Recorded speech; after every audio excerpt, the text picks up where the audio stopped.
नमस्कार, मैं हूं मोहम्मद आसिफ और आप देख रहे हैं गुनहगार। नाइजीरिया का रहने वाला वो शख्स हिंदुस्तान घूमने की नीयत से आया था, लेकिन कुछ दिनों के बाद ही उसने यहां अपने पैर पसारने शुरू कर दिए और साथ ही शुरू कर दिया सफेद नशे का काला कारोबार। दिल्ली के साथ साथ उसने कई शहरों को अपना निशाना बनाया और धुएं के जरिए उसका ये नशा धीरे धीरे नौजवानों की रगों में उतरने लगा। सफेद जहर का काला कारोबार। नाइजीरियन नागरिक चढ़ा पुलिस के हत्थे। कई शहरों में फैला है इसका जाल। आया था घूमने, शुरू कर दिया धंधा। पुलिस के हत्थे चढ़ा स्मगलर। 20 लाख रुपए की ड्रग्स हुई बरामद।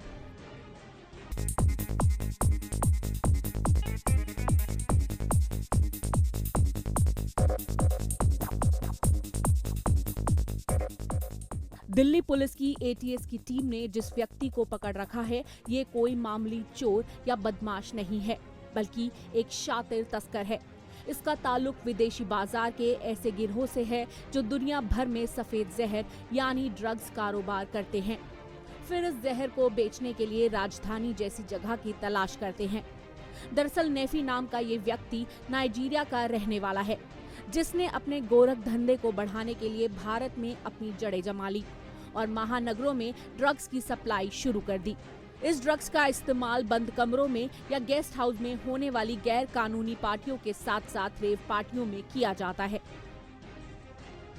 ड्रग कार्टेल बस्ट किया है, जिसमें इनका जो मेन सरगना जो कि हाई क्वांटिटी में ड्रग्स स्पेशली कोकेन प्रोक्योर करता था और आगे पैडलर्स को बेचता था। तो इसका जो किंग पिन है, जो लीड है, फैमी एजा जो कि एक नाइजीरियन नेशनल है, उसको कल हमने एक इंफॉर्मेशन बेस्ड ट्रैप में गिरफ्तार कर लिया है और उसके पोजीशन से हमें लगभग 122 ग्राम के करीब कोकेन मिली है, जिसकी इंटरनेशनल मार्केट में कॉस्ट करीब 1 करोड़ के ऊपर की बताई जा रही है। ये नशा धीरे धीरे नौजवानों को अपना लती बना लेता है। पुलिस के मुताबिक नेफी इस बार भी भारत में टूरिस्ट वीजा पर आया था और गोवा में इसने काफी दिन बिताए और अपना टूरिस्ट वीजा भी खत्म कर डाला, जिसके बाद वो दिल्ली आ गया। लेकिन दिल्ली आने से पहले इसने कई बार ड्रग्स को कोरियर के रास्ते दिल्ली भेजा। इसका कोरियर भेजने का तरीका भी काफी निराला था।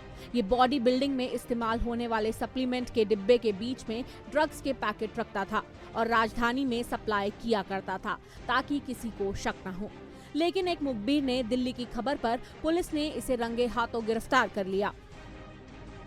साल पहले ये नाइजीरिया से आया था और आने के बाद इसने अपना पासपोर्ट भी किसी को दे दिया है और इसके पास इस समय कोई पासपोर्ट भी नहीं है और इसका ये भी कहना है कि इसका वीज़ा एक्सपायर हो चुका है।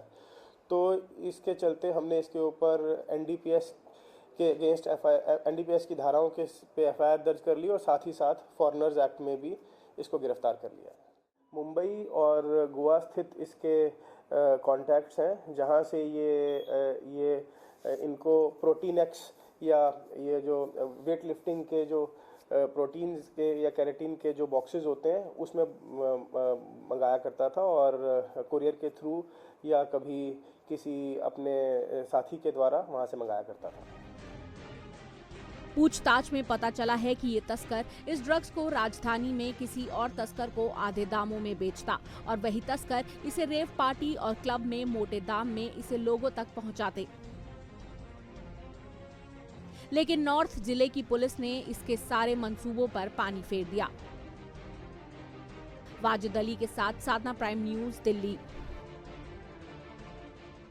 राह चलते वो मनचले अक्सर उस लड़की को परेशान किया करते थे। कभी फप्तियां कसते तो कभी छींटा कशी करते। इसके बावजूद वो हमेशा उन मंचलों की हरकतों को बर्दाश्त करती रही। लेकिन एक दिन पानी सर से ऊपर हो गया। फिर उस लड़की ने उन मंचलों को वो सबक सिखाया जिसे चाहकर भी वो जिंदगी भर नहीं भुला सकते। रोज करते थे छेड़खानी, करते थे छींटा कशी। फिर एक दिन वो अबला बनी शेरनी और सिखा दिया मंचलों को जिंदगी भर का सबक।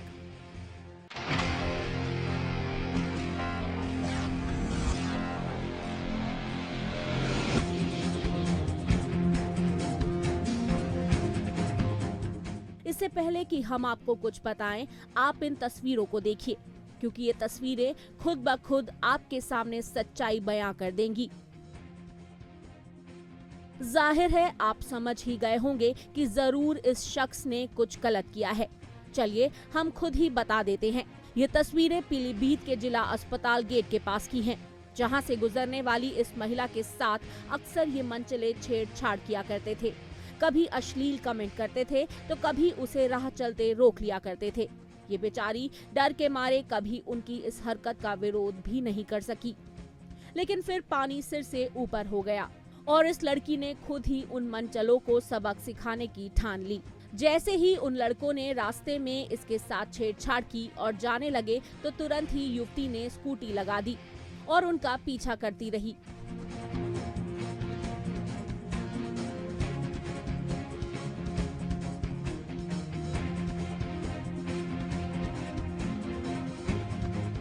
करीब 4 मनचले तो भाग निकले, लेकिन ये शख्स उस युवती के हत्थे चढ़ गया और फिर जमकर उस युवती ने चप्पलों से उसकी खातिरदारी की।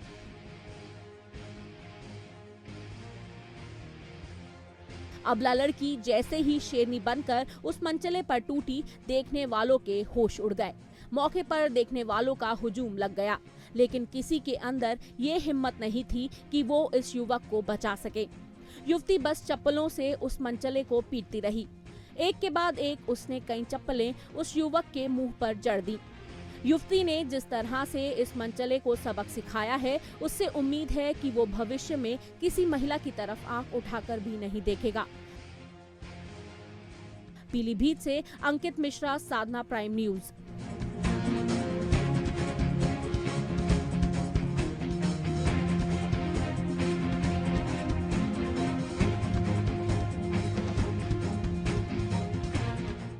वो शख्स अपने मासूम बच्चों के साथ आमरण अनशन पर बैठा है। उस शख्स की मांग है कि उसकी पत्नी को पुलिस तलाश करे, और उस पत्नी को जिसका करीब 1 साल पहले घर से ही अपहरण कर लिया गया था। पिछले 1 साल से ये मासूम बच्चे अपनी मां के आंचल से महरूम हैं। वो रोते बिलखते बच्चे सिर्फ पुलिस से यही कह रहे हैं कि उनकी मां को वापस ला दो।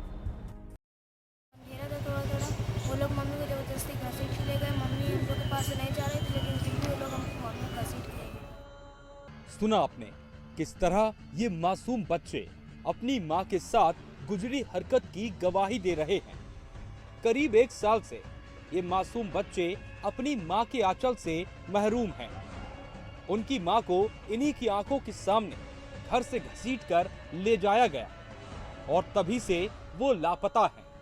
पिछले 1 साल ये परिवार इंसाफ की आस में दर-दर की ठोकरें खा रहा है, लेकिन कोई भी इनका पुरसहाल नहीं है। इन बच्चों के पिता का आरोप है कि उसकी पत्नी को जबरन जिस्म फरोशी के दलदल में धकेल दिया गया है।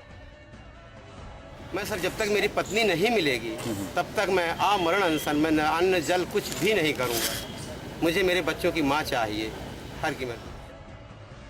पुलिस की लापरवाही बयां करता ये मामला फतेहपुर के सदर कोतवाली इलाके के आवास विकास कॉलोनी का है, जहां रहने वाला ये शख्स रोजी रोटी की तलाश में दिल्ली चला गया था।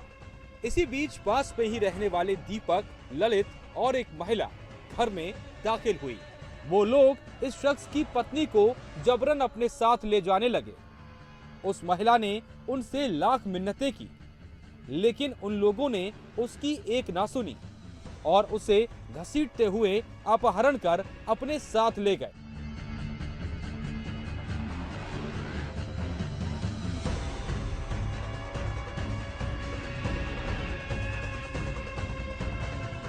वो लोग जब महिला को अपने साथ खींच कर ले जा रहे थे तो वहां पर ये मासूम बच्चे भी मौजूद थे, लेकिन वो बेचारी अपनी मां को बचा ना सके। जब पिता दिल्ली से वापस फतेहपुर आया तो उसे पूरे मामले की जानकारी दी गई। बच्चों की बात सुनते ही पिता के पैरों के तले जमीन खिसक गई।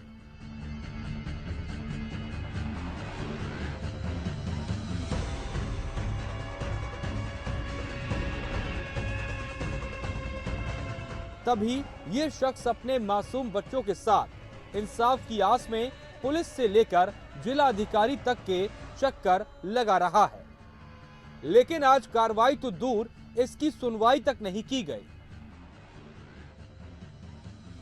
धीरे धीरे इस मामले को पूरा 1 साल गुजर गया, लेकिन पुलिस के कान पर जूं तक नहीं रेंगी।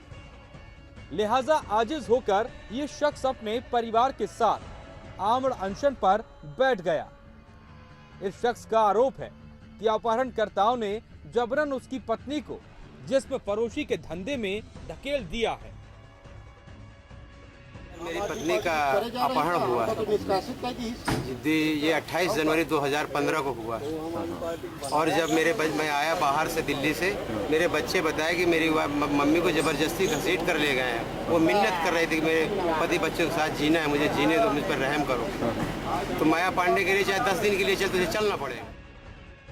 पीड़ित का आरोप है कि जब कभी वो अपनी पत्नी को तलाश करने के लिए कहते हैं तो पुलिस कहती है कि तुम बताओ वो कहाँ है, तुम उसका पता बताओ, हम मदद करेंगे। अब सोचिए कि अगर इस शख्स को पता होता तो जाहिर है वो पिछले साल भर से ठोकरें न खा रहा होता। पुलिस प्रशासन के पास आप गए? पुलिस प्रशासन के पास मैं तभी से दौड़ रहा हूँ। कोई ऑफिस में कोई अधिकारी किसी ने कोई सुनाई नहीं की। उल्टा मुझसे पूछा जा रहा है कि तू बता बीवी तेरी कहाँ, तो हम चल के मदद करें। मैं कहाँ बताऊँ साहब, मेरी बीवी कहाँ है, कहाँ नहीं, मेरे बच्चे सालों से अनाथ। हर जगह से निराशा हाथ लगने के बाद ये शख्स अपने मासूम बच्चों के साथ आमरण अनशन पर बैठ गया। इस मामले पर गौर करने वाली बात तो ये है कि ये शख्स महिला समेत उन सभी आरोपियों के नाम बता रहा है, लेकिन पुलिस ने गिरफ्तारी तो दूर, उनसे पूछताछ तक नहीं की है। अब देखने वाली बात तो ये होगी कि आखिर इन मासूम बच्चों को उनकी मां कब तक वापस मिलेगी। फतेहपुर से मुमताज अहमद, साधना प्राइम न्यूज।